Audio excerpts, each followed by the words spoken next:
திருச்சி காவிரி ஆற்றின் நடுவில் சிக்கி தவித்த மாடுகள் மற்றும் நாய்களை தேசிய பேரிடர் மீட்பு படை பத்திரமாக மீட்டது.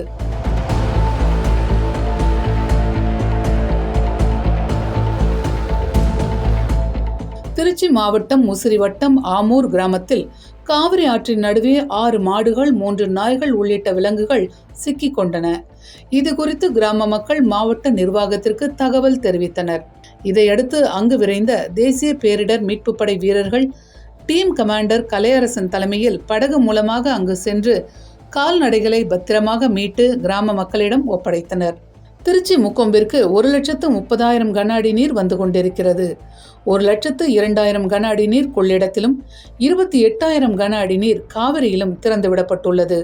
2 நாட்களுக்கு முன்னதாக மாவட்ட ஆட்சியர் சரவணன் கரையோர மக்களுக்கு வெள்ள அபாய எச்சரிக்கை கொடுத்திருந்தார். மிக முக்கியமாக கால்நடைகள் மற்றும் ஆற்றில் சலவை செய்யும் தொழிலாளர்கள் யாரும் இறங்க வேண்டாம் என்றும் யாரும் செல்ஃபி எடுக்கக்கூடாது என்றும் உத்தரவிட்டிருந்தார். வெள்ளம் காரணமாக தேசிய பேரிடர் மீட்பு படையைச் சேர்ந்த 30 வீரர்கள் குணசீலத்தில் முகாமிட்டுள்ளனர். அவர்கள் வெள்ள நீர் பெருக்கெடுக்கும் பகுதியிலிருந்து பொதுமக்களை காப்பாற்றவும் கால்நடைகளை மீட்கவும் தயார் நிலையில் இருக்கிறார்கள்.